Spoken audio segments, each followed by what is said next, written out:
Bien, bienvenidos nuevamente, muy buenas tardes. Esperamos que hayan podido atender sus asuntos, descansar, comer algo. Vamos a continuar con nuestra sesión de Logistic Day. Comenzamos con este interesante panel sobre última milla, llegar a la cadena de abasto y consumidores finales. Optimización de las rutas ante la demanda. A medida que la economía comience la apertura, las empresas tienen la oportunidad de reevaluar de manera integral la combinación del route to market que sustenta sus estrategias de crecimiento. Ellos nos acompañan Paul Gutiérrez, gerente general de ILG Logistics de Costa Rica, Greg Rodríguez, profesor asociado de UNA, Costa Rica, y Daniel Martínez, Supply Chain Manager de Nestlé Guatemala. Su moderador será el señor Randall Fernández, publisher de la revista Logística y Transporte.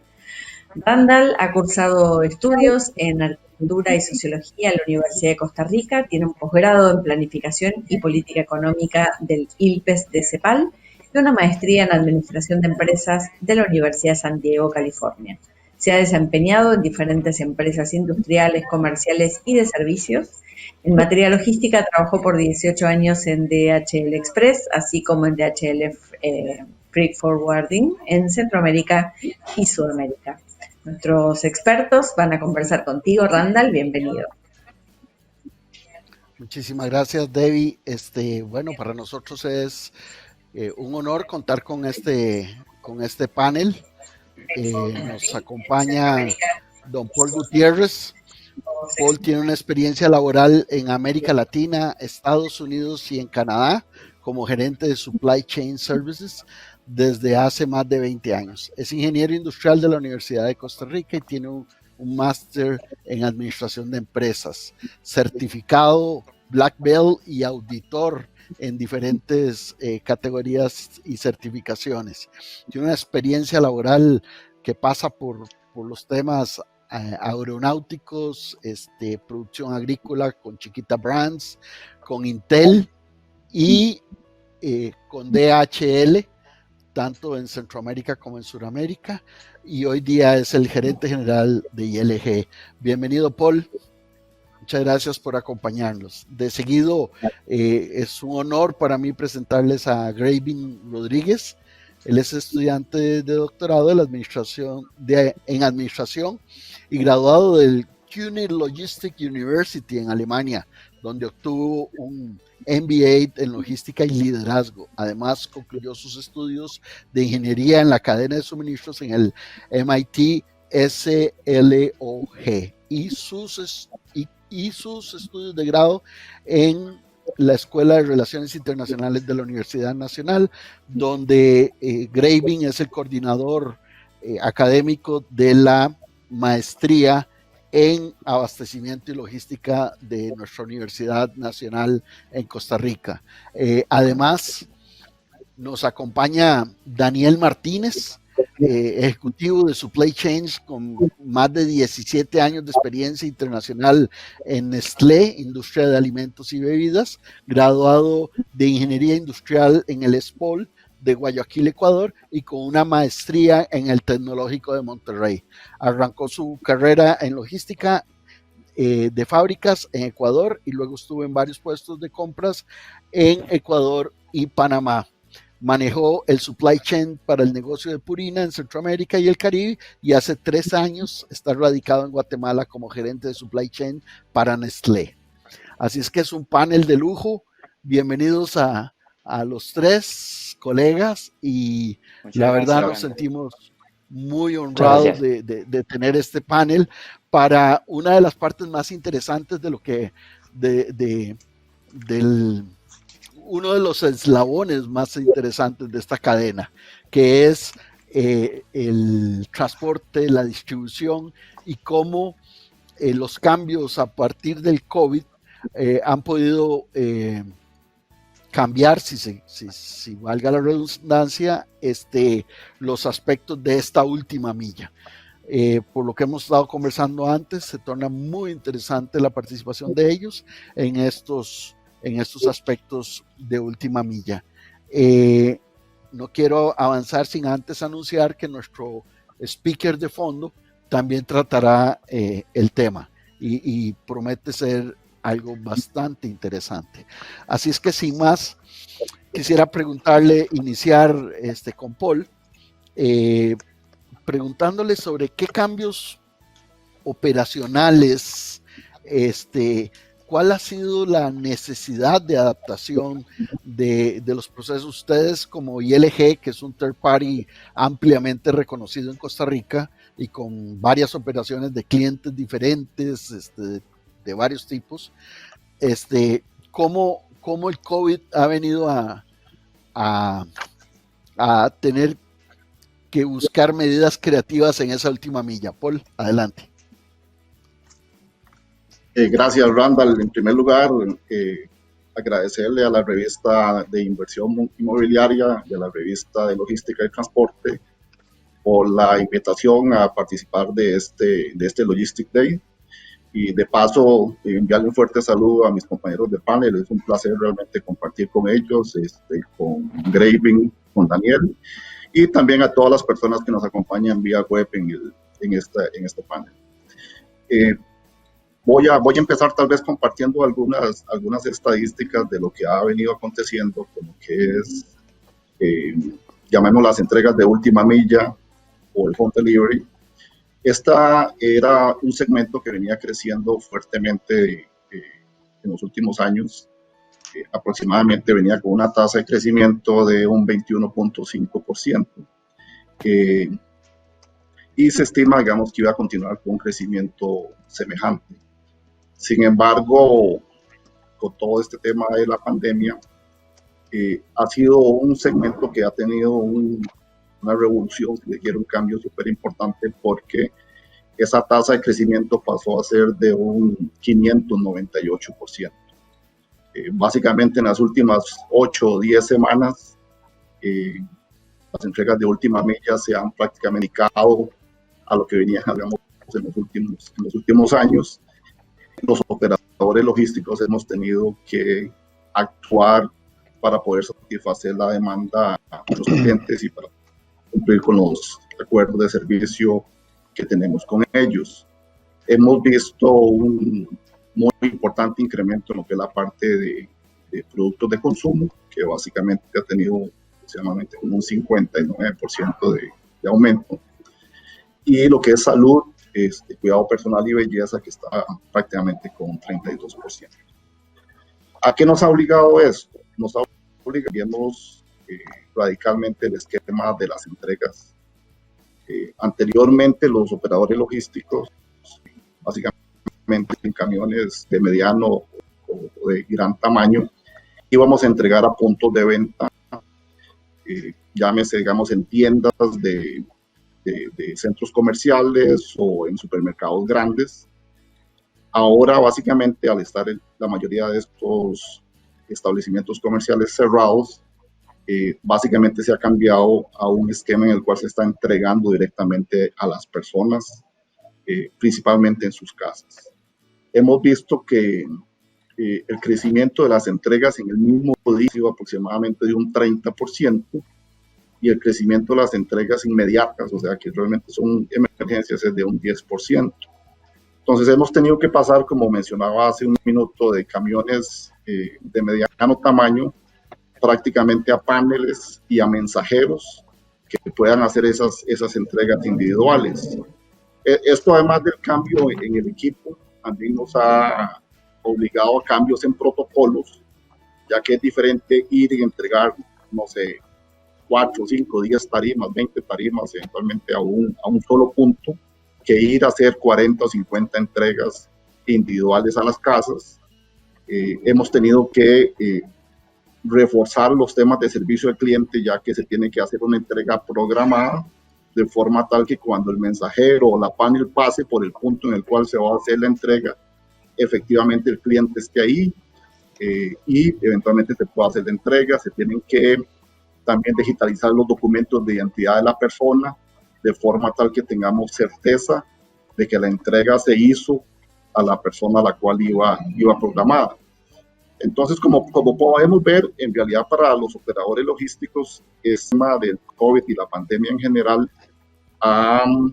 está demandando porque realmente es un tema que todavía los mejores pronósticos estiman que por lo menos durante todo este año se va a dar este cambio en el modelo.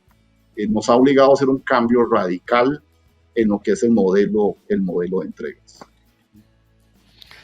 Muchísimas gracias, Paul. Bueno, una revolución completa. Creo que han tenido vos y tu equipo que hacer gala de innovación, llamar otro tipo de proveedores, ajustar los protocolos, los procesos. Así es que nos da luz sobre lo que estás viviendo en este momento en el proceso de ajuste logístico de la última milla. Quisiera preguntarle a Daniel Martínez, que nos acompaña, en la experiencia de Daniel y la experiencia también de la empresa que representa a Nestlé. ¿Cómo ha sido esto en relación con estos aspectos que hemos tocado de operaciones? Muchas gracias, Randall. Bueno, antes que nada, agradecer, ¿verdad?, a los organizadores de Logistic Day por esta oportunidad, y también un fuerte abrazo a todos mis compañeros de paneles. Es un placer compartir con ustedes esta tarde. Bueno, mira, sí, en Nestlé básicamente hemos tenido un año bastante complejo, ¿verdad? Desde la evolución de la pandemia.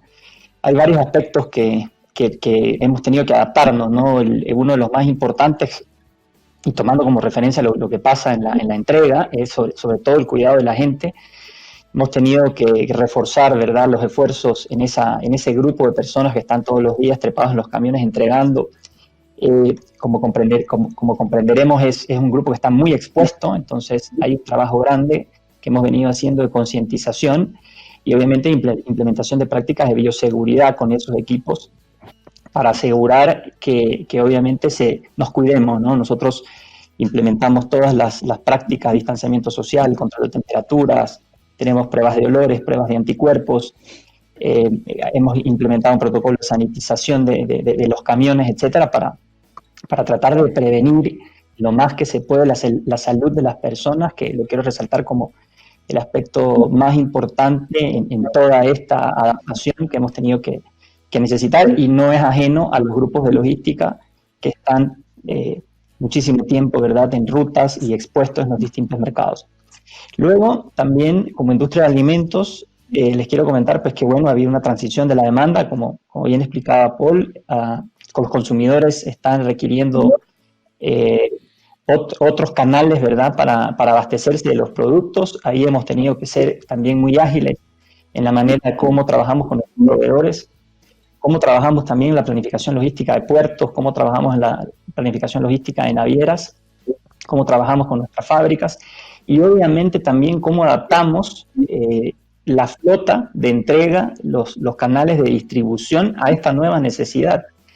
El canal nuestro de venta digital en los últimos 3 meses subió 300%. Entonces, definitivamente ha sido un reto bastante grande para la compañía poder suplir, ¿verdad?, toda esta nueva manera de entrega. Además, también tuvimos un incremento de la demanda, ¿verdad?, en muchas de las líneas de producto. Nosotros tenemos la fortuna de poder abastecer varios nichos de cereales, café, leche, chocolates, quesos, etcétera. Entonces, hemos tenido una buena posibilidad de poder ofrecer a estos consumidores de manera directa una buena gama de portafolio de manera directa, pero también teniendo muy en cuenta el tema de la demanda, ¿no? Porque en el momento que por alguna razón las personas dejan de ir a restaurantes, tienen un impacto en la demanda y el consumo es diferente, y eso ha sido realmente un reto. Y después toda la transformación, ¿verdad?, logística que implica la manera en la que hacemos la entrega. El cambio también, como bien decía Paul, de las distintas flotas y los distintos recursos que hemos necesitado utilizar para poder hacer esa entrega. Y ahí tal vez lo más relevante es en este incremento de business to consumers que hemos tenido que utilizar muchas plataformas digitales. Hemos tenido que asociarnos también de varios partners de negocio para poder hacer estas entregas y suplir esta nueva demanda y estos nuevos sitios en donde hoy por hoy los consumidores requieren nuestros productos, ¿no? Muchísimas gracias, Daniel. En realidad, muy claro cómo esta dinámica recalienta todos los eslabones de la cadena. O sea, mencionaste varios desde el proceso de abastecimiento y por último que nos ocupa de la última milla. Yo quería preguntarle a Graving, amén de esto que estamos tratando y con lo estudioso que es él del tema logístico, tanto desde la perspectiva académica como consultor en el área o a nivel de Europa, ¿cómo había venido esta última milla cambiando, digamos, desde la perspectiva estructural? Porque nos pasa como en el tema de oficinas, la gente estaba haciendo homework, pero y ahorita más bien el proceso cambió o se aceleró. Más bien, eso es lo que está pasando en la parte de oficinas, pero en la parte de logística podríamos decir ya venía un trend y en este momento tenemos una aceleración. ¿Cómo lo ves, Gravy? Bueno, primero que nada, un placer y un agradecimiento a todos los organizadores y patrocinadores. Un gusto compartir con mis compañeros, colegas del panel, y un saludo también a toda la audiencia. Paul, en este caso, como lo estabas planteando, ahí sería bueno ver un escenario. Yo siempre que trato de estar viendo lo que nos sucede con el COVID, trato de poner un poco de perspectiva qué era lo que estaba pasando en el mundo. Entonces hay que poner un poquito más de visión en el mundo desarrollado, también en vías de desarrollo. En este contexto, el COVID realmente llegó, para mí es como un catalizador del proceso del e-commerce. O sea, en realidad ya era un fenómeno que era un fenómeno que venía, y el e-commerce está muy, muy vinculado al reto que tiene de la última milla. Los retos de la última milla, ya los compañeros lo han señalado, es un tema de costos, es un tema de estar presente, de entrega inmediata, pero había un punto que sería importante ponerlo en perspectiva. O sea, había un consumidor que ya estaba cambiando, un consumidor que estaba más anuente a hacer compras por internet, que es el consumidor, podríamos decir, un público más joven, pero eso ya le generaba problemas a la última milla. O sea, hay datos muy específicos, como por ejemplo, el 20% de las personas que compran por internet hacen un cambio a última hora en el punto de entrega. El 50% les gustaría tener opción de poder cambiar la entrega el punto de entrega en último momento. El 90% de las personas que compran en internet expresan una necesidad de tener el producto en el tiempo que lo han demandado. Y hay una cuestión de que un 27%, que es muy alto, cancelan una opción cuando no es de entrega inmediata. Entonces, ya veíamos esta situación que teníamos antes del COVID, que generaba y que permitía y que hacía que tomáramos nuevas iniciativas y sobre todo analizar nuevas formas de llegar a nuestro cliente final. Con esta realidad que tenemos hoy en día, donde el comercio electrónico, por ejemplo, se incrementa en se esperaba que en el 2020 creciera un 8,8 en Europa, por ejemplo. Este año está creciendo a un 16,8, el doble. Entonces, ¿cómo reacciona a esta situación que tenían las empresas hoy en día? Entonces, con el COVID nos queda una realidad. Las empresas que tenían ya una visión más a futuro de incorporar el comercio electrónico y de incorporar mejoras en su proceso de entrega y en su proceso de última milla, por lo general serán empresas que puedan responder mejor a la situación que tenemos hoy. Es lo que conocemos como la resiliencia. O sea, ¿qué puedo yo como empresa estar preparado? ¿Cómo manejo el riesgo?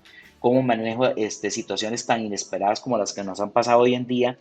Y yo creo que esa es principalmente la situación. O sea, había algo, esto ya estaba sucediendo, y la situación que tenemos hoy en día simplemente la catalizó a un nivel que las empresas se vieron o desbordados por demanda o desbordados o fuera de capacidad para satisfacer en el tiempo de entrega y en el punto de entrega a un cliente, que lo que exige también cuando estoy comprando en comercio electrónico o cuando estoy comprando por medios online, es una inmediatez, ¿verdad? Y eso ahí hay mucho trabajo todavía y retos que tienen las compañías por enfrentar.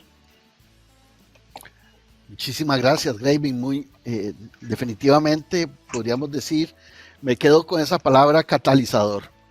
O sea, nos vino a acelerar el proceso y después empezamos hablando de última milla, pero en realidad lo que está de fondo como sombrilla general de este proceso es el e-commerce. Paul, desde tu perspectiva y en la parte tecnológica, ¿cómo ves las apreciaciones de Graving? Gracias, Randall. Graving acota un par de temas que son muy importantes. Por ejemplo, lo que él mencionaba de que el consumidor en este momento requiere o necesita o desea cambios en el punto de entrega de último momento, que básicamente que se cumplan los tiempos en los cuales se había estipulado y que también existen una serie de cancelaciones. Eso es un requerimiento que tiene el mercado que es bastante complejo para los operadores logísticos. Entonces, obviamente eso es lo que el mercado quiere y necesita, y los operadores logísticos tenemos que desarrollar las habilidades, el software, los procedimientos para poder hacer las entregas cumpliendo con todos esos aspectos. Bien lo acotaba Graving también de que las empresas ya habíamos estado notando un fuerte incremento en lo que son las entregas personalizadas. Entonces se han estado haciendo esfuerzos importantes en el desarrollo o el fortalecimiento, tal vez no el desarrollo porque habían varios software que ya estaban en el mercado que podían brindar una ayuda a los operadores logísticos para poder cumplir con estas expectativas. Sin embargo, se han tenido que venir fortaleciendo para adaptarlo a este tipo de circunstancias. Entonces, hay algunos que están más avanzados, hay otros que están menos avanzados. Lo que sí es cierto es que los que veían que este cambio eventualmente se estaba gestionando, o se estaba gestando más bien, en este momento están en una posición un poco mejor, y entonces esa ola de crecimiento que hemos estado mencionando no nos ha tomado tal vez no preparados, sino que hemos logrado solventar el cambio y el viraje eventualmente en lo que son los esquemas de entrega. La tecnología creo que todavía necesita continuar fortaleciéndose para poder cumplir con esta demanda que está teniendo el mercado. Entonces creo que es algo que está en proceso, pero que todavía eventualmente se requiere esfuerzo, procedimientos, etcétera, para poder cumplir con los requerimientos que está haciendo el mercado y el consumidor en general. Sí, yo quería en este momento invitar a Daniel. Daniel hizo acotación a un aspecto que prácticamente está a lo largo de toda la cadena de operaciones, almacenaje, distribución, que fue la salud del personal, el cómo manejar la entrega. Imagínense si tenemos que tener cuidado en la entrega a la hora de entregar en el retail, o en el punto de venta, cuán más en el B2C, ¿verdad? Entonces yo veo dos variables que han afectado toda la cadena y obviamente la última milla. Uno es el cuidado por los temas infectocontagiosos y guardar los protocolos que no son fáciles, que requieren disciplina, que probablemente perdés hasta soldados en el campo, ¿verdad? Y si te aparece alguien contaminado, probablemente hasta te puedan cerrar las operaciones, seguir todos los protocolos. Ese es un gran factor. Y el otro factor es la modificación de la demanda. cómo la demanda cambió. Hubo ganadores, hubo perdedores. Nos decía Daniel que en el caso de ellos que hay tanto tema de alimento, eso se vio fortalecido. Teniendo en cuenta estos dos factores, Daniel, ¿cómo ves las perspectivas de Paul y de Gravin en lo que ellos mencionan, los aspectos tecnológicos, los aspectos operativos en estas dos áreas? Bueno, sí, muchas gracias, Randall. Sí, mira, ahí obviamente en tecnología, ¿verdad? Que está implementada a lo largo de toda la cadena para poder cuidar al personal. Nosotros, desde el punto de vista de, por ejemplo, de bodegas, hemos tenido que desarrollar, obviamente, control. Tú entras a una de las bodegas nuestras y parece casi que un hospital, para relacionarlo un poco con lo que mencionábamos en la introducción del cuidado que tenemos que tener de la gente, mascarillas, distanciamiento social. Ahora nuestras reuniones prácticamente separamos a las personas con 3 metros de distancia, y obviamente que ha sido un trabajo bastante complejo, porque en el momento que logramos, ¿verdad?, conseguir para hacer pruebas, por ejemplo, anticuerpos, y detectábamos que había algún riesgo de la persona iba en cuarentena, y eso lo que hizo fue una necesidad de tratar de ampliar, ¿verdad?, la fuerza de trabajo para mantener la operación. Eso se complica más todavía en las cadenas en las cadenas de distribución, transporte y el personal que está expuesto en puntos de venta. Por lo tanto, ahí también hay un trabajo de concientización que arrancamos muy fuerte, ¿verdad?, para que las personas no solamente cumplan las medidas de seguridad en el momento que están trabajando, sino también en sus casas, en su vida personal, y que de alguna manera eso nos permita, ¿verdad?, cuidar la salud, que es lo primero, como te decía, y después, obviamente, que no tengamos impacto en la operación. Yo creo que para la parte de tecnología, ¿verdad?, también hemos tenido que improvisar, porque, por ejemplo, en una bodega el picking cambia, entonces hemos tenido que habilitar muy rápidamente esquemas de voice picking, ¿verdad?, para agilitar la velocidad, porque la dinámica del business to consumer es completamente distinto. Lo mismo, por ejemplo, en los camiones de entrega de detalle, hemos tenido que habilitar tipos de estanterías diferentes, porque los pedidos, ¿verdad?, se acomodan de una manera distinta cuando empiezas a entregar de manera directa. Y ahora estamos, por ejemplo, en un proceso de búsqueda de geolocalización, con un control tower que nos permita controlar la entrega y hacer un seguimiento mucho más exhaustivo y que se vaya actualizando a lo largo del día, porque la respuesta del business to consumer es muy distinta a la respuesta que tú das a un business to customer. Entonces, digamos que la tecnología en este caso sí entra a ayudarnos a favorecer, y completamente de acuerdo con lo que Paul mencionaba, que tenemos en nuestros países todavía oportunidades grandes, desarrollos que se tienen que hacer para asegurar que podamos tener muchísimo más eficiencia, ¿verdad?, en este proceso nuevo de poder entregar y satisfacer a consumidores que necesitan ahora con todo este cambio de la pandemia, ¿no? Gravin, nos consulta Kerlin Bonilla, y creo que esa es una pregunta como para vos, tener el conocimiento, y cómo te has dedicado a la investigación en esta parte. Dice Kerlin Bonilla: ¿el e-commerce vino para quedarse y crecer a grandes escalas a futuro? ¿Cómo se proyecta? Bueno, si nosotros lo analizamos en lo que venía pasando, el e-commerce se venía desarrollando, no a un nivel tan alto o a un nivel tan exponencial como lo evidencia ahorita con el efecto del COVID, de la pandemia, pero sí tenía un desarrollo, y las empresas estaban en realidad interesadas y cada día más enfocadas en estrategias que llegaran. Lo ha explicado muy bien los compañeros anteriormente. O sea, no es lo mismo el servicio postventa en un punto de venta que lo que se hace por online, ya sea por diferentes medios. Hay un elemento que era evidente, y yo creo que en los países con un mejor desarrollo, con una mejor infraestructura, el tema del e-commerce pasa a ser también un tema cultural. O sea, los países donde, por ejemplo, el desarrollo del correo postal ha sido muy eficiente, pues la gente también está más acostumbrada a comprar online y se sienten mucho más seguros.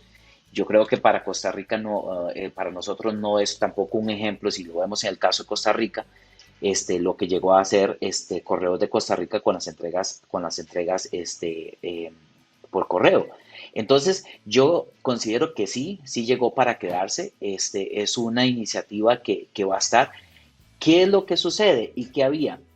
Antes del COVID ya teníamos retos en el tema del comercio electrónico y un reto era la falta de transparencia, la entrega a tiempo, el servicio postventa y eso. Y ahora sí, y ahora le hemos agregado un tema importantísimo en tiempos de COVID, el tema de salud. Entonces, ¿por qué sí pienso que llega también para quedarse entre esos nuevos consumidores? Porque ahora hay un punto más allá de simplemente la facilidad de no ir al supermercado o la facilidad de hacerlo en su casa, es también protegerme.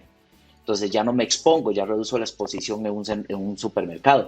Y bueno, estamos pasando por una pandemia, o sea, no sabemos cuándo será la próxima pandemia, pero obviamente que el mundo lo va a tener más presente ahorita que lo que tuvimos, que lo tuvimos presente ahorita para COVID. Eso nos tomó por muchísima sorpresa, pero las empresas empezarán a tomar acciones que que van a ir orientadas a apaciguar o a poder remediar un nuevo efecto como el que hemos vivido. Entonces, yo creo que esta avalancha de nuevas compras en ciertas necesidades, en ciertos productos, se vino para quedar. Por ejemplo, hay un dato que en Argentina la cantidad de personas comprando por online incrementó exponencialmente y un 90% eran adultos.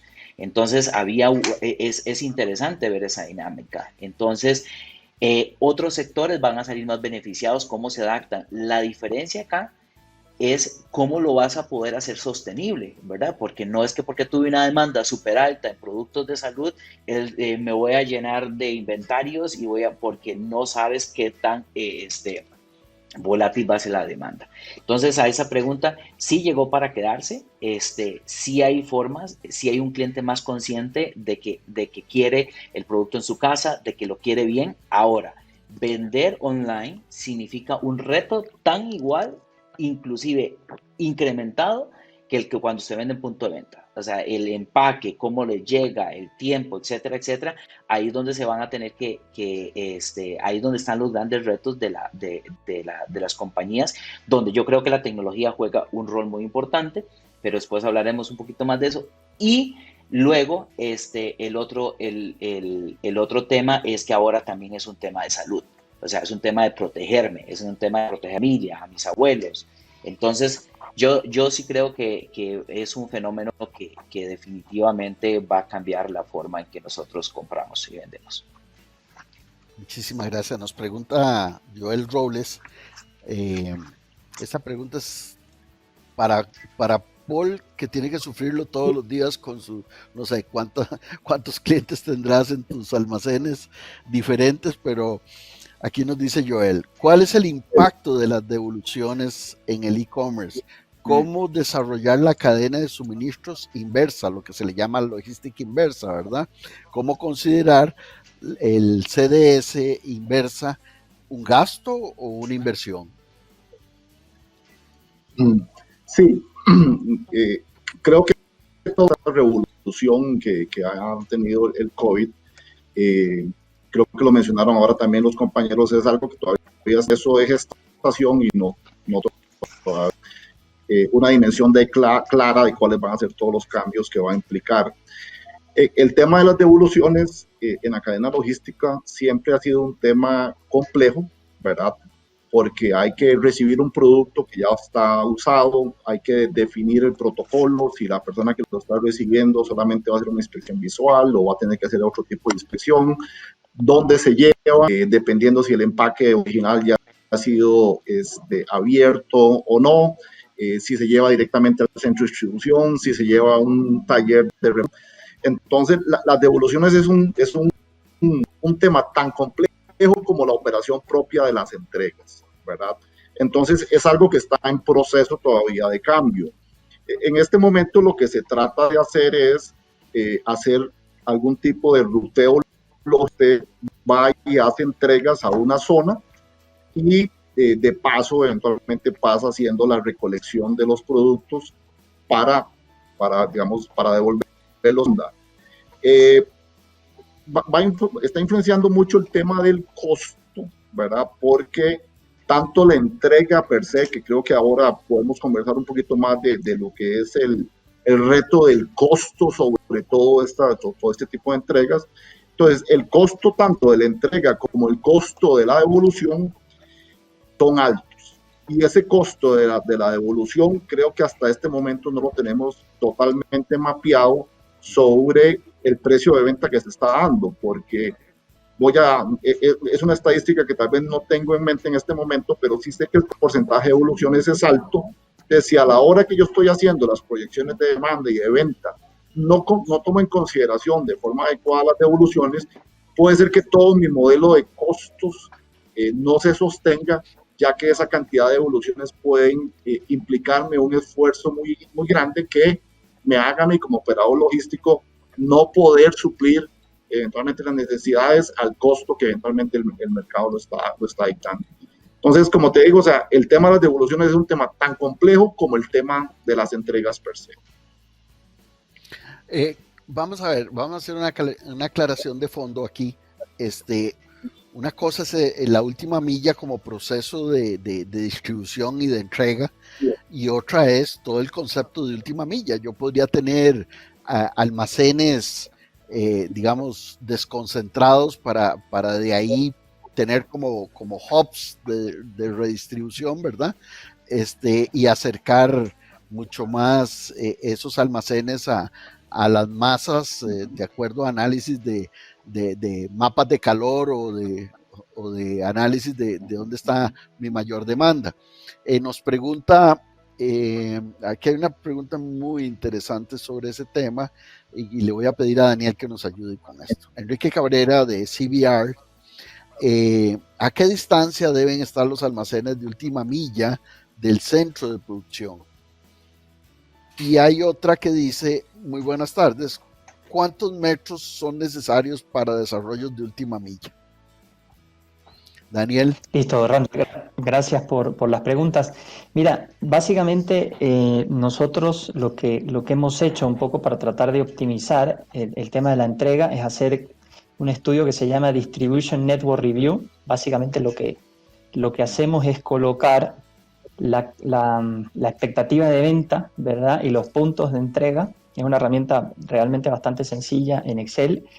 Lo que sí es que tratamos de geolocalizar en esa herramienta los puntos de entrega con su respectiva potencial venta, y de esa manera la herramienta nos da una potencial ubicación que optimiza dos cosas: el tiempo de entrega del vendedor y el costo de transporte. Y eso, en el caso nuestro, en Guatemala tenemos un negocio relativamente importante de un canal de talle donde atendemos de manera directa, por ejemplo, 65.000 puntos de venta.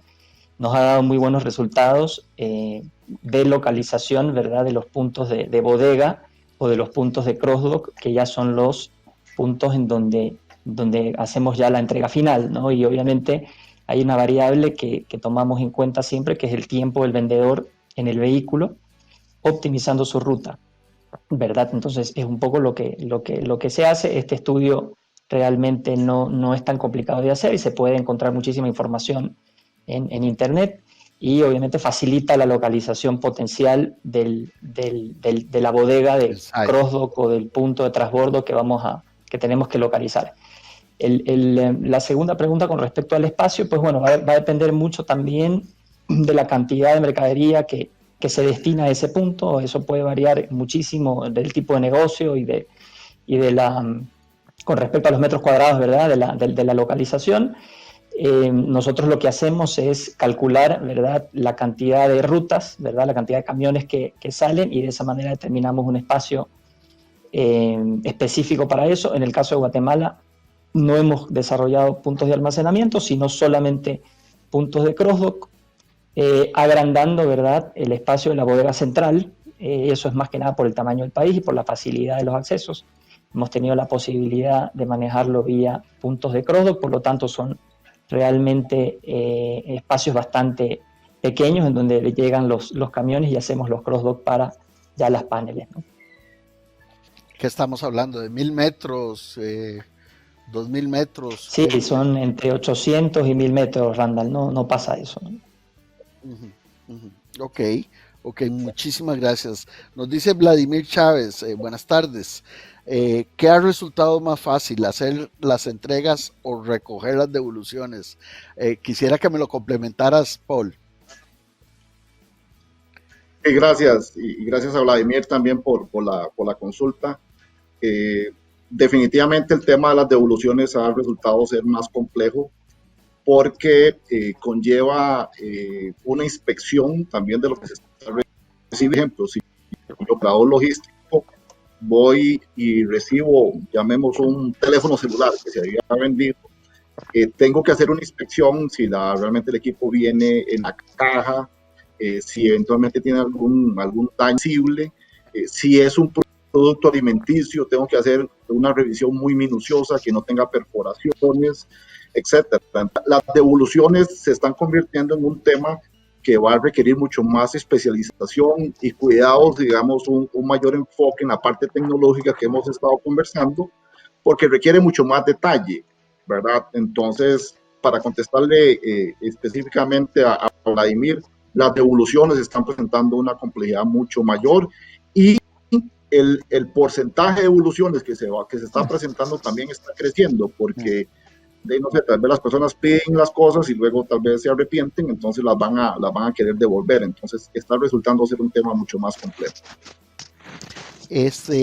Gravy, teníamos entre nosotros, teníamos un acuerdo como en la Asamblea Legislativa de Diputados, teníamos un bloque temático, un eje que tenía que ver, bueno, y los recursos. ¿Cómo estoy haciendo con los recursos? Y esto me lleva a los costos. ¿Cómo ves estas dos variables en la situación actual? Mira, ahí otra vez me devolvería a un tema, al tema de la tecnología como tal.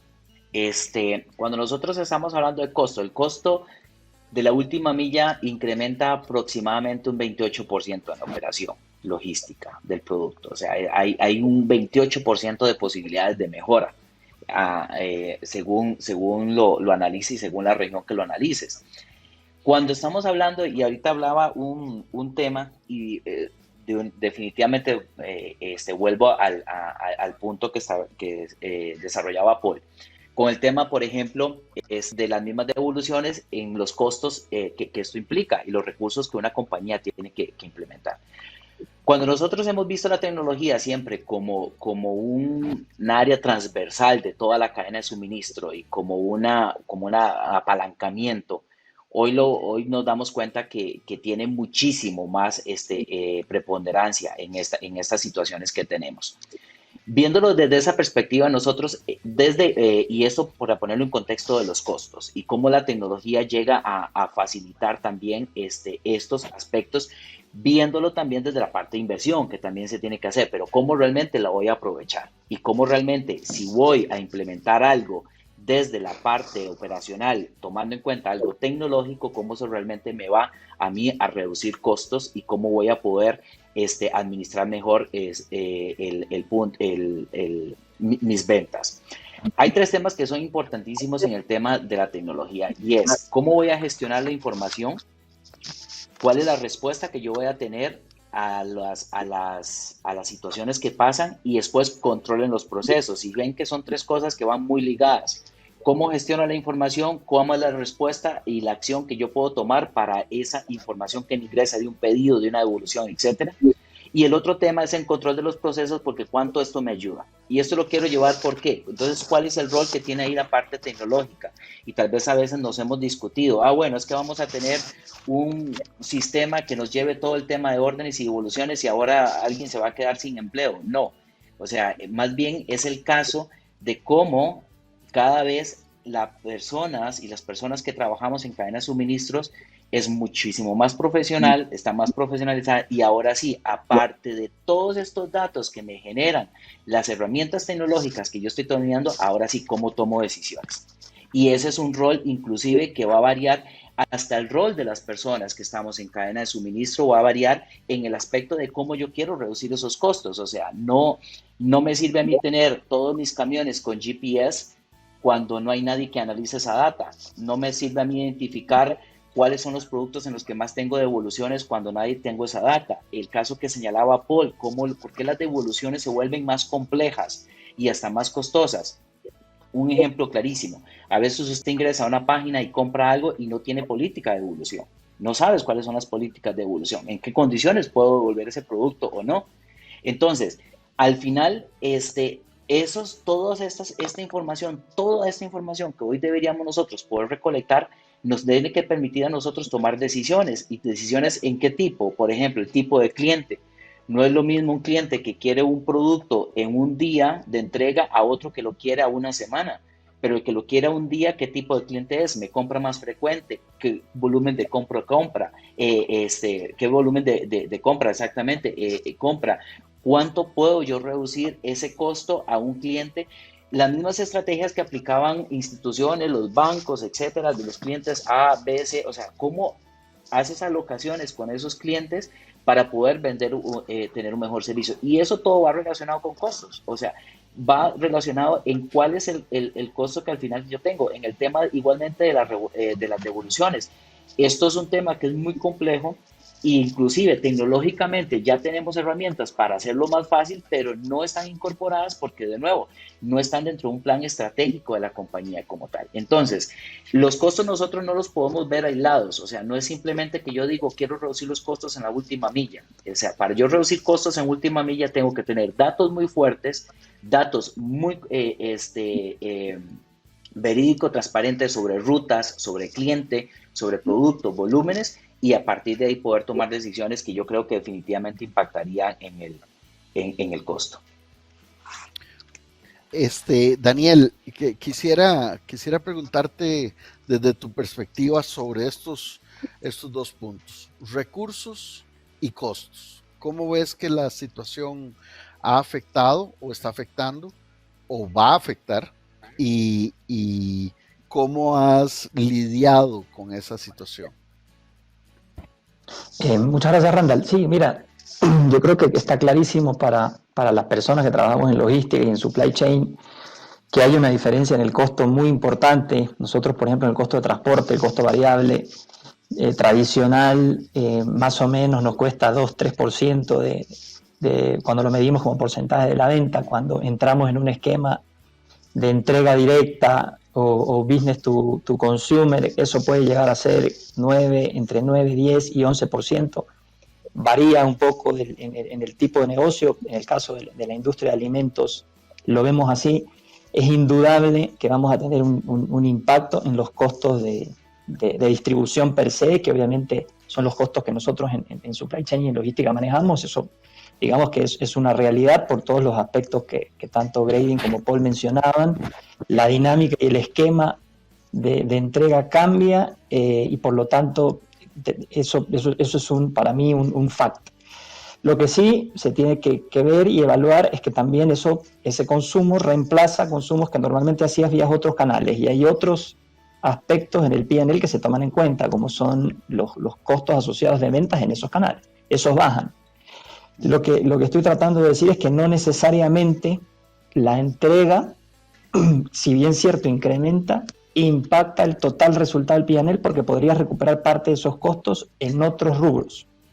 Y eso es un poco la manera en cómo nosotros estamos analizando el negocio para asegurar que esa venta incremental que viene por estos nuevos canales, si bien es cierto, impacta el costo de transporte, pero no necesariamente impacta el costo total de la entrega, incluyendo muchas veces los descuentos que damos en el trade. Y eso es algo que de alguna manera se puede predecir, se puede anticipar y se puede evaluar para tomar las decisiones, ¿no?, de inversión necesarias en estos nuevos canales, ¿no? Y ahí es en donde un poco tocábamos al comienzo de la reunión el tema de demanda, porque no solamente entender, el secreto del juego no es solamente entender estos nuevos canales, sino también entender cómo funciona estos nuevos hábitos de consumo y el tema de demanda para poderlo predecir y poder preparar a la organización que pueda de alguna manera anticiparse con estas nuevas inversiones, ¿no? Paul, me gustaría en torno a este tema de recursos y pensando como 3PL, que tienes una cantidad variada de clientes y que has tenido que ajustar igual de proveedores para unos y para otros, para darle la satisfacción. Al final, tu cliente, asumo yo que llega con una expectativa de cumplir con un SLA hasta modificado, ¿verdad? En la praxis, pero que tal vez no refleja lo que negociaste en los contratos. ¿Cómo gestionar eso del lado de tu cliente para esta última milla que está variando tanto, y cómo también con los proveedores? O sea, te ha tocado un tire y encoge de negociar esta última milla y sus modificaciones en la práctica. Podríamos conversar un poco sobre eso. Claro, Randall, aprovecho la intervención de Daniel, que daba el dato del porcentaje, que básicamente se manejaba un 2% y ahorita está llegando hasta un 9%.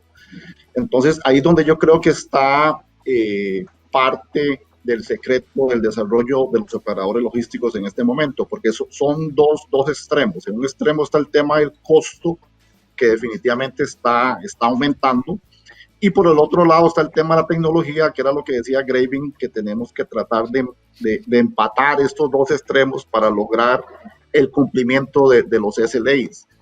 Te voy a contar una anécdota verídica que aconteció hace un par de días, que creo que ilustra un poco, digamos, el tema del costo, que hay que realmente enfocarse en el mismo. A raíz de todo este tema de las cuarentenas, algunos vecinos no están saliendo de la casa y entonces se han dedicado a hornear pan o cosas así por el estilo. Recientemente una vecina estaba preparando una receta y se dio cuenta que le hacía falta un ingrediente para poder eventualmente completar la receta. Entonces llamó a un servicio de entregas para que fueran eventualmente y le hicieran, valga la redundancia, la entrega de ese producto que le hacía falta. Cuando llamó y coordinó, le dieron el costo, se dio cuenta que el costo de esa entrega era mayor que el costo al cual ella iba a vender, digamos, su producto terminado. Entonces, obviamente dijo, no me sirve porque me sale más caro, como dicen vulgarmente, digamos, el caldo que los huevos. Entonces, creo que casualmente la unión de estos dos extremos es lo que nos está ocupando en este momento a los operadores logísticos, porque por un lado los clientes o nuestros clientes más bien no quieren que el costo se vea incrementado. Por el otro, eventualmente el consumidor final, como decía Graving, cambia la hora de entrega, cancela de último momento, etcétera. Entonces, sí hemos tenido que hacer un cambio en la cadena de suministro completo. Básicamente, como comentaba tal vez al inicio de esta conversación, ya los equipos grandes prácticamente se están utilizando menos frecuentemente y tenemos que girar eventualmente a lo que son las entregas en equipos pequeños y motorizados. Y tenemos obviamente que renegociar con estas personas, con nuestros proveedores, de forma tal que nosotros mismos les ayudemos a hacer esa transición, que si antes eventualmente tenían un camión de 9 toneladas que salían todos los días de entregar y ahora prácticamente no están saliendo, nosotros ayudarles para que transformen esos equipos, no transformen los equipos, sino que adquieran equipos eventualmente o motos que les permitan eventualmente también llegar, ya que han sido proveedores nuestros, nos han acompañado durante mucho tiempo. Entonces, estamos en este momento en un proceso de transformación profunda de lo que es las entregas, ¿verdad?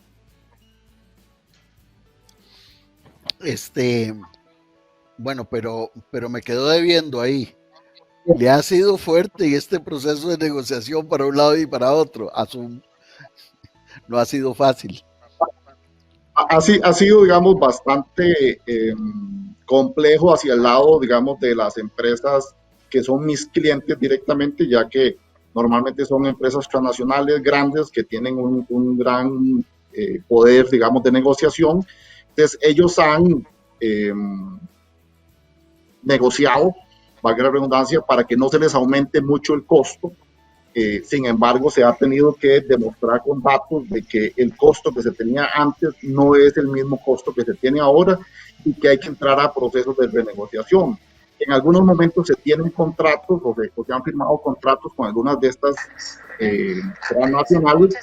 Sin embargo, se conversa con ellos para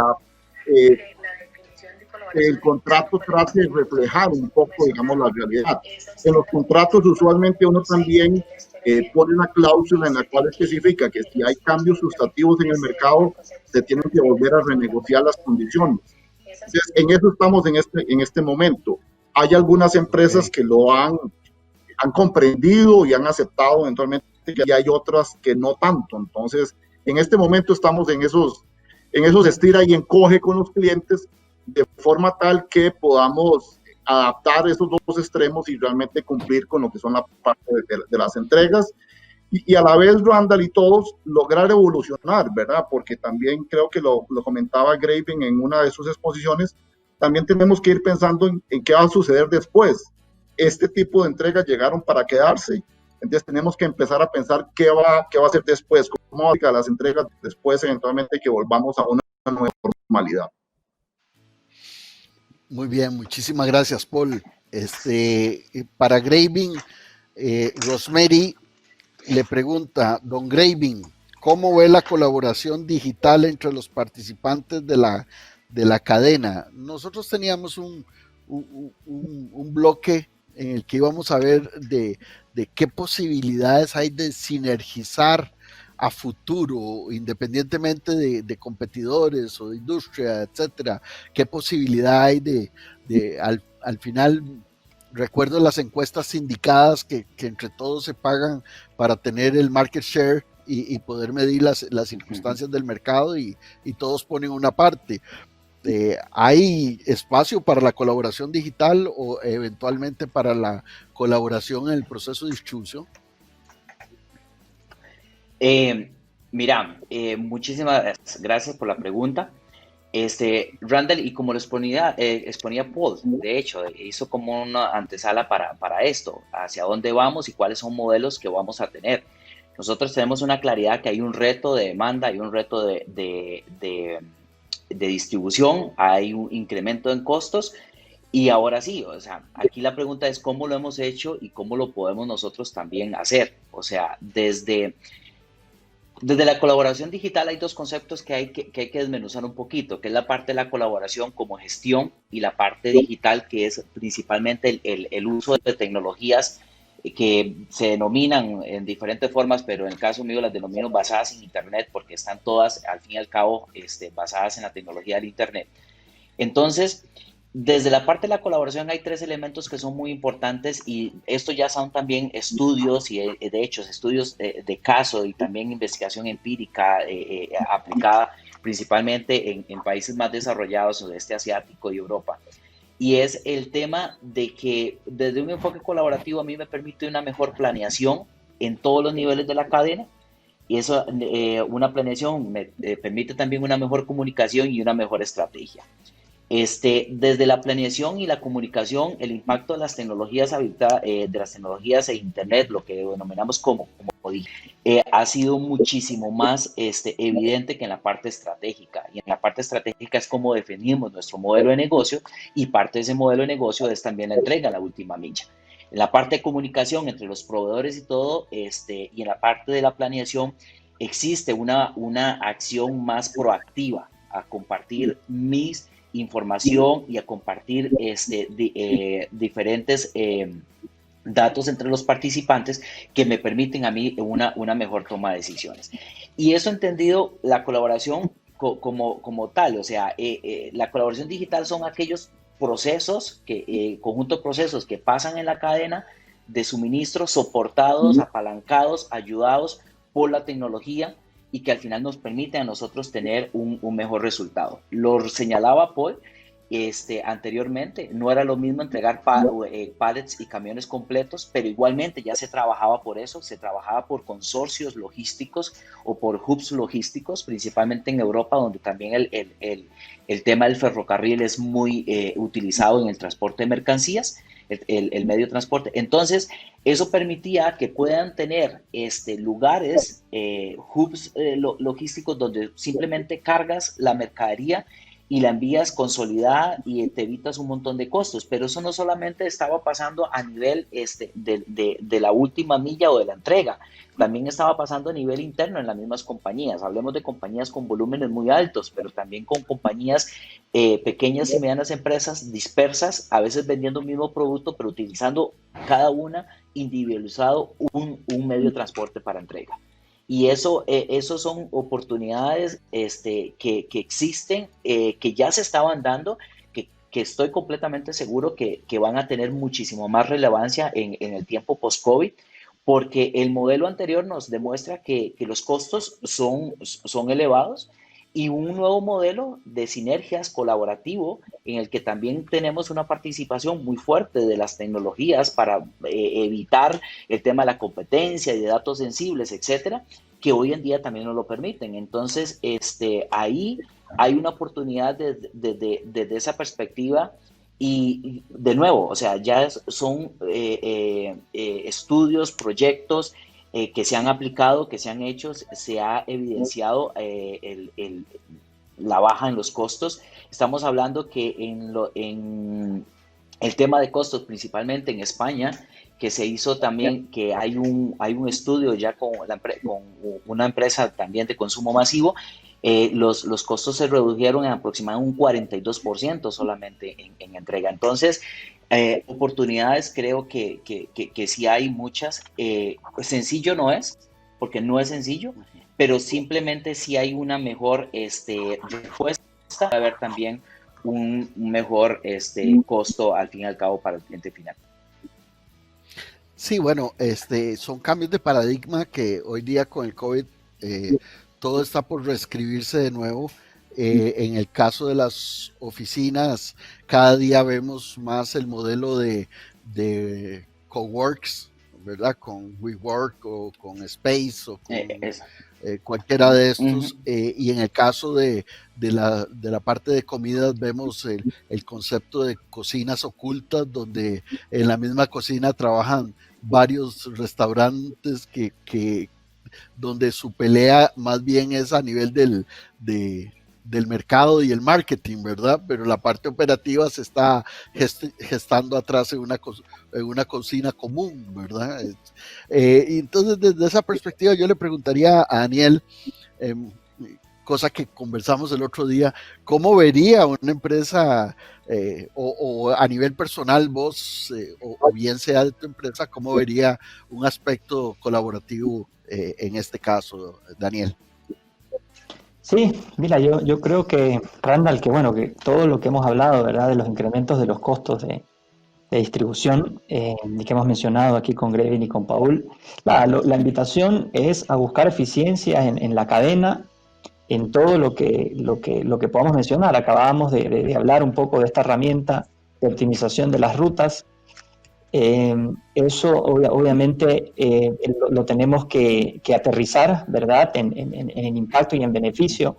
Nosotros, por ejemplo, hemos tenido la oportunidad de aquí en Guatemala de poder unificar las operaciones de Mahler. Mahler es un negocio que fue adquirido por Nestlé hace algunos años, y hemos tenido la fortuna de abrir una nueva bodega que nos va a permitir unificar las dos operaciones. Entonces, toda esa cuenta de cosas traen beneficio, y es algo que ahora más que nunca, en esta nueva manera de hacer la entrega y todos los impactos que la pandemia está trayendo, la tenemos que meter en la cuenta, y tenemos que forzarnos, ¿verdad? Un tema de mejora continua, constante, que es algo que hacemos una invitación yo diaria a mi equipo a pensar a cómo podemos rescatar todo lo que se puede rescatar para tratar de ahorrar y poder invertir, ¿verdad?, por otro lado, en todos estos costos que nosotros tenemos. Entonces yo creo que hay una oportunidad grande todavía de que nosotros en cada uno de nuestros negocios exploremos, ¿verdad?, internamente esas oportunidades. Hay, como hemos mencionado, tecnología que puede facilitar los distintos procesos, y toda esa cantidad de dinero y de recursos que obtenemos en estos procesos de eficiencia. En nuestro caso, puedo comentar algunos ejemplos, hemos unificado las operaciones de estas dos compañías que nos dan eficiencia. Eso nos ayuda, por ejemplo, a que las entregas también vayan unificadas, porque llegábamos de 2 sitios distintos a los mismos clientes. Entonces, en un camión podemos meter mucho más producto del que metíamos antes. Eso subió la eficiencia y la ocupación vehicular, ¿verdad? Y eso nos ha permitido tener algo para poder invertir en la otra cadena. Hay que también tomar en cuenta, esta situación hay 4 o 5 meses que está. Entonces, como decían los compañeros de panel, es una situación que va a durar, es una situación que va de largo, y es una situación en donde yo creo que todas las ideas de optimización de los recursos son más que bienvenidas para tratar de encontrar eficiencia, y que después nos permitan invertir en estos nuevos canales para asegurar poder satisfacer a los consumidores, ¿no? Es un poco lo que nosotros estamos viendo en el caso de Nestlé, ¿no? Muchísimas gracias, Daniel. Paul, tengo una pregunta aquí que me parece que te la están haciendo a vos, que es su entrega al cliente final, ¿la hacen directamente ustedes o la subcontratan? Bueno, tenemos de los dos modalidades para lo que es la parte de las entregas. Lo que son entregas de un tamaño mediano hacia arriba, ya no es camión de 5 toneladas hacia arriba, usualmente se subcontratan. Esto porque, digamos, si las personas son dueñas de su propio equipo, o es una empresa que tiene 3 o 4 camiones para hacer las entregas, van a cuidar mucho más de esos equipos, le van a dar un mantenimiento adecuado para poder tener los rendimientos mejores. Entonces, ese tipo de entregas usualmente sí las continuamos subcontratando. Lo que son las entregas, más bien ahora, las que han salido con la pandemia, las entregas pequeñas que estamos haciendo en panelitas o bicicletas, esas sí las estamos haciendo nosotros, porque ese tipo de entrega también ha cambiado un poco el protocolo, ¿verdad? La persona que llega a hacer la entrega tiene que llegar con uniforme, tiene que seguir un protocolo estricto de salud, como bien lo mencionaba Daniel al inicio, tiene que llenar una serie de documentos que hagan constancia de que se hizo la entrega. En algunas ocasiones tiene que tomar fotografías de la identificación de la persona, en otras tiene que llamar a un centro de servicio para que se verifique realmente que la entrega se está haciendo. Entonces, existen todavía las dos modalidades. Ahorita, como está creciendo tanto lo que son las entregas individuales, es el segmento, digamos, que está también adaptándose a ese crecimiento y está creciendo más rápidamente, pero todavía existen las dos modalidades de entrega. ¿Podríamos ver una oportunidad aquí para Globo, para Uber, o para Didi, o para cualquier otro de estas plataformas como subcontratistas de procesos de distribución, tal vez más especializado? Sí, no. Sí, porque obviamente tienen, digamos, alguna estructura montada, no porque el costo es prohibitivo. Te remito, digamos, al ejemplo que te di de la persona que estaba cocinando el queque, al final eventualmente le salía demasiado caro el flete y entonces no era posible eventualmente. Creo que más bien en este momento hay varias empresas que estamos invirtiendo en desarrollar esa tecnología de entrega de la última milla que nos permita ser eficientes en cuanto a la entrega y ser eficientes con respecto al costo.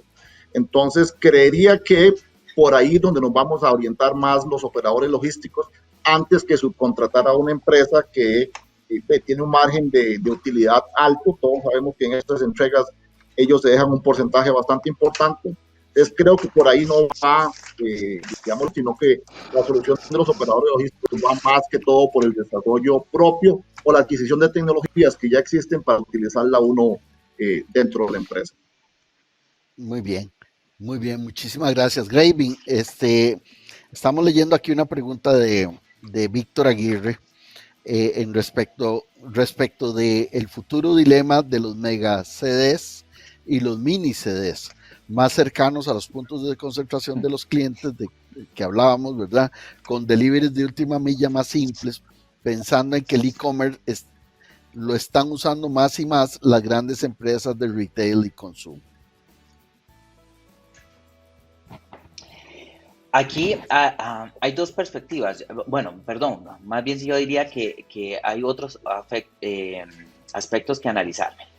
Entre un mega centro de distribución o un mini centro de distribución va desde el tipo de producto que tiene, si es en zona rural, si es en zona urbana, los costos que eso también tienen para los mismos operadores logísticos cuando tienen estos checkpoints o los puntos de entrega. Entonces, y también varía inclusive hasta por el tipo de consumidor. Hay consumidores que prefieren ir a recoger el paquete 200, 300 metros de su casa porque saben que ahí viene un camión que los deja a todos y así no tiene un camión que le anda dando vueltas a todo el barrio consumiendo energía. Hasta eso, hay consumidores conscientes de que pueden hacer esto. Después va con el tipo del producto, el tipo de productos que voy a ofrecer y el tipo de producto y en el lugar donde está, que sea tan transitado, cuál era el congestionamiento que tengo. Entonces, digamos que hay muchos países donde centros de recolecta en puntos muy, muy específicos, en los malls, centros comerciales, paradas del metro, paradas de los buses, existen y la gente en realidad le está funcionando. Inclusive en algunas áreas en Alemania hay cerca del barrio algún post de HL o de alguno de los otros como UPS también o FedEx donde vas y recoges tus paquetes directamente. Eso sí lo vemos desde el punto de recogida. En los grandes centros de distribución yo no creo que una empresa, excepto inclusive lo que hace Amazon, ¿verdad? Con los distribution centers que tienen, donde recogen todo, que son enormes, pero yo no creo que una empresa que esté, más que esté dedicada a la entrega, de hecho Amazon se conoce, o algunos lo denominamos como la primera empresa de cadena de suministro, o sea, que lo vayan a desarrollar a esa gran escala, porque en realidad el comercio electrónico es muchísimo más dinámico. Los puntos de venta tan grandes también tienen todo una experiencia de venta. Entonces, los centros de distribución van muy enfocados al tipo de cliente, al tipo de actividad que hace, y más bien yo creería que en el futuro van a evolucionar muchísimo más los centros de distribución, ya no específicos de una sola marca, sino más bien de muchas empresas donde dejan sus productos y de ahí se recolectan y se llega al cliente final. Pero de ahí depende muchos aspectos, desde la parte geográfica, la parte de transporte, congestionamiento, etcétera. Ok. Bueno, yo no quería cerrar este panel y como publisher de la revista me siento halagado de contar con estos tres expertos. Yo creo que Nestlé es privilegiado de tener un Daniel igual que ILG, de contar con Paul y la Universidad Nacional y su programa de maestría en logística y abastecimiento con Graving Rodríguez. La verdad, ha sido extraordinario contar con ustedes. El feedback que hemos recibido de la audiencia ha sido espectacular y quiero agradecérselos, ¿ok? Paul. Muchas gracias. Gracias a usted, Randall, y a los organizadores por la invitación. En realidad ha sido, yo también lo he disfrutado mucho y he aprendido también grandemente escuchando tanto a Daniel como a Graving. Daniel. Muchas gracias, Randall. Igualmente para mí ha sido un placer compartir aquí en este panel de expertos y agradezco también a los auspiciantes, ¿verdad?, de este evento y a toda la audiencia. Bueno, no quiero dejar ir el panel para invitarlos al próximo. Creo que esa es la perspectiva que nos está haciendo falta, que es el real estate en la logística y cómo las situaciones del COVID han tenido que buscar una adaptación a estas situaciones. Vamos a tener dos expertos que representan a grandes parques logísticos de Panapark y LATAM Logistic, así como un representante, Bernal Rodríguez de Cushman, y a don Rafael McCaden, que es un experto de colliers a nivel latinoamericano. Así es que, Debbie, muchas gracias. Bueno, gracias a vos, me sacaste todo el speech, pero te lo agradezco. Yo hablo menos entonces ahora. Vamos a un video de nuestro sponsor Panapark y continuamos con el panel del COVID-19 y las implicaciones en los bienes raíces para uso logístico. Gracias.